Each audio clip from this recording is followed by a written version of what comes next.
We've all been in conversations where a single sentence turns calm discussion into chaos. The truth is, it's rarely what we say, it's how we say it. Some phrases, even when said with good intentions, can instantly trigger defensiveness, anger, or distance. Today, we're uncovering those silent conflict starters and how to replace them with words that invite understanding instead of arguments. There's a quiet danger in the words we use, especially the ones that sound harmless in the moment. You always and you never are two of the most common triggers that instantly put people on the defensive. These phrases paint someone's entire identity with one stroke, erasing every exception, every moment of effort, and every time they tried to do better. When you say, "you never listen," or "you always do this," what they hear is not your frustration, it's judgment. And when people feel judged, they stop listening and start protecting themselves instead of understanding you. Think about it. When was the last time someone said, "you always," to you and you felt calm? Probably never. That's because these words turn a momentary issue into a lifelong accusation. The person on the other side doesn't hear your concern. They hear an attack on their character. It's no longer about what happened, it's about who they are. And once a conversation moves from behavior to identity, the chance for resolution almost disappears. People don't want to defend their actions, they end up defending their worth. Absolutes like always and never erase nuance. And nuance is where understanding lives. Relationships thrive in the middle ground, in the space where we say sometimes, often, or it feels like. Those softer, more accurate phrases open a door for conversation rather than slamming it shut. When you replace "you never help me" with "it feels like I've been handling a lot on my own lately," the energy shifts. It's no longer about blame, it's about balance. It's an invitation to work together, not a declaration of war. What makes "you always" and "you never" so powerful is that they sound like facts, but they're actually feelings wearing a disguise. We say them when we're hurt, tired, or frustrated. They come out fast, sharp, and final. But the truth is, those words are rarely accurate. Nobody always forgets, and nobody never tries. The moment we exaggerate, we lose credibility, and that loss creates distance. The other person stops hearing your pain and starts gathering evidence to prove you wrong. Suddenly, both of you are building cases instead of building understanding. The real work begins when you start to slow down before you speak. The goal isn't to suppress what you feel, it's to express it in a way that can be heard. Instead of saying, "you never care," try saying, "I feel like my feelings don't matter when this happens." The message stays honest, but the tone becomes safer. That's what emotional awareness looks like in action, honoring your truth while respecting the other person's humanity. It's not weakness, it's wisdom. It's how you keep a tough conversation from turning into a verbal battlefield. Every time you choose to trade absolutes for accuracy, you take the heat out of the moment. You remind yourself that conflict doesn't have to be destructive. It can be clarifying. It can reveal needs, expectations, and hidden frustrations that were buried under generalizations. Words are tools, and when used intentionally, they shape peace instead of chaos. But when we throw around phrases like "you always" or "you never," we turn tools into weapons. We might win the argument, but we lose connection, and connection is what we actually need most. So before those words leave your mouth, take a pause. Ask yourself, am I describing a pattern or am I just expressing pain? If it's pain, then speak it as pain. Don't hide it behind exaggeration. Don't make the other person your target when all you really want is to be understood. Every moment of conflict gives you two options: to react from emotion or to respond with intention. The words you choose decide which one you get. When tension rises and voices get louder, the phrase most people reach for is "calm down." It sounds reasonable, even helpful, but beneath those two words lies a spark that can set everything on fire. Calm down doesn't calm people. It invalidates them. It tells them that their emotions are too much, too loud, or too inconvenient. What they hear isn't care, it's control. You're not asking them to calm down for their sake, you're asking them to do it for yours. And when someone feels that, their body reacts instantly. They tighten, defend, and push back harder because being told to calm down feels like being told that how you feel is wrong. In the middle of conflict, emotion is energy trying to tell a story. It's not something to silence, it's something to understand. When someone is upset, what they need most is to feel seen, not managed. Saying, calm down, skips that step completely. It's like putting a lid on a boiling pot without turning off the heat. The pressure doesn't go away, it just builds. And when the lid finally comes off, it's bigger, louder, and more painful than before. That's why the phrase never works. It might stop the noise for a moment, but it never resolves the reason behind it. Instead of saying, calm down, try listening for what's underneath the anger or frustration. Maybe it's fear, disappointment, or feeling unheard. Emotions are rarely random. They're responses to something deeper. When you respond with curiosity instead of command, you shift the energy completely. You can say, I can see this is really upsetting you. Can you tell me what's bothering you most? That approach acknowledges emotion without trying to erase it. You're not minimizing, you're validating. And validation is the language that quiets chaos without force. People don't calm down because you tell them to. They calm down because they feel safe enough to. Emotional safety isn't created through control, it's built through presence. Your tone, your posture, your willingness to listen all send a message. You don't need to fight to be heard. That's when walls start to lower. You're showing that you care more about understanding than winning. The moment someone realizes you're not there to overpower them, their body begins to relax on its own. It's not magic, it's neuroscience. Connection reduces threat, and threat is what fuels emotional reactivity. The phrase calm down also assumes that calm is the goal when sometimes it shouldn't be. There are moments when frustration or sadness is valid, even necessary. Maybe someone needs to release what's been building for a long time. When you rush them toward calm, you're telling them to skip their healing. True communication isn't about hurrying someone out of their emotion, it's about holding space while they move through it. The longer you allow them to express freely, the faster they naturally reach calm on their own. It's counterintuitive but deeply true. The more permission people have to feel, the less they need to defend. When you catch yourself wanting to say, calm down, that's your cue to check your own state. Often it's not their intensity that's the problem. It's our discomfort with emotion. We don't know how to sit in the tension, so we try to shut it down. But emotional maturity means staying grounded even when others aren't. It means breathing before speaking, observing before reacting, and asking before assuming. If you can regulate yourself first, you create a model of calm instead of demanding it. People mirror what they experience. If you bring stillness, it invites stillness. If you bring control, it invites resistance. So much of conflict resolution isn't about saying the right words. It's about creating the right energy. The difference between calm down and I'm here with you is night and day. One closes the door to connection, the other opens it. One makes people feel small, the other reminds them they matter. The next time emotions rise, remember that empathy diffuses what authority amplifies. You don't need to tell people to calm down. You just need to give them enough safety to find their calm again. When tension starts to rise and frustration builds, it's easy to throw out phrases like whatever or I don't care.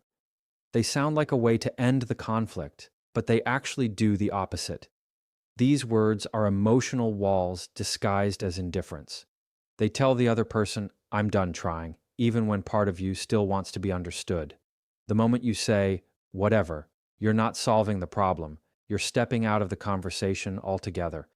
It may feel like protection, but it's really rejection in disguise. It shuts the door on connection and leaves both sides feeling unheard. What makes whatever so damaging is its coldness. It doesn't attack, but it dismisses. And dismissal cuts deeper than anger because it makes people feel invisible.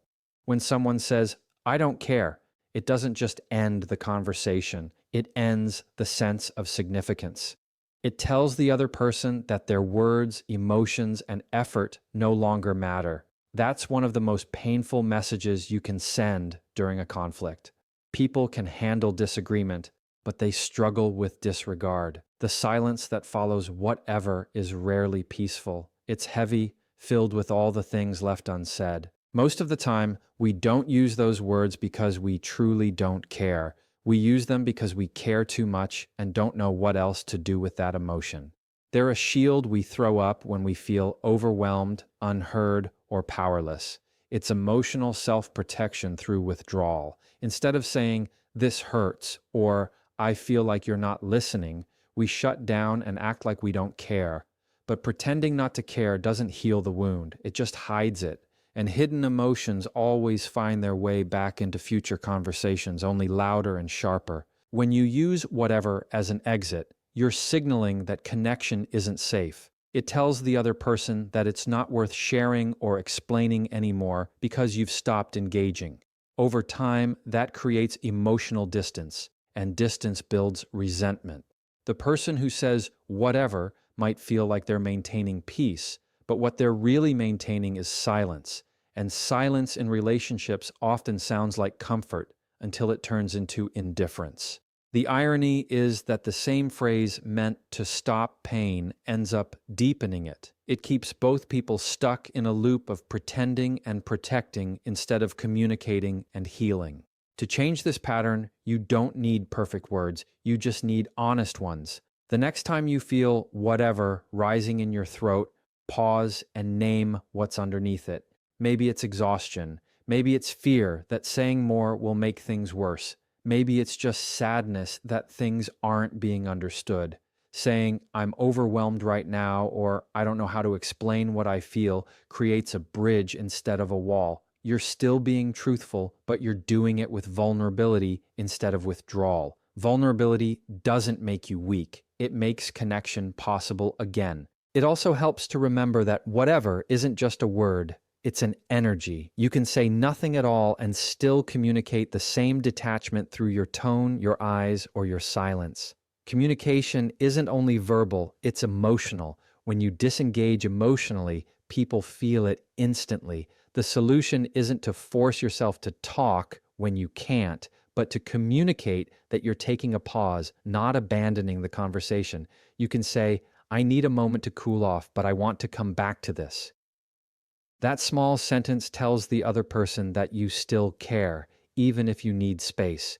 It keeps the door open instead of closing it completely. In conflict, the words "whatever" and "I don't care" feel like escape routes, but they're really dead ends. They stop growth, connection, and repair in their tracks. Real peace doesn't come from shutting down, it comes from showing up, even when it's uncomfortable. When you replace withdrawal with honesty and detachment with curiosity, the energy of the moment shifts. You move from defending yourself to understanding each other. And in that shift, conversations that used to end in silence start leading toward clarity, compassion, and genuine resolution. There's a certain sting in hearing the words, "you're overreacting." It's not just a comment, it's a dismissal of emotion.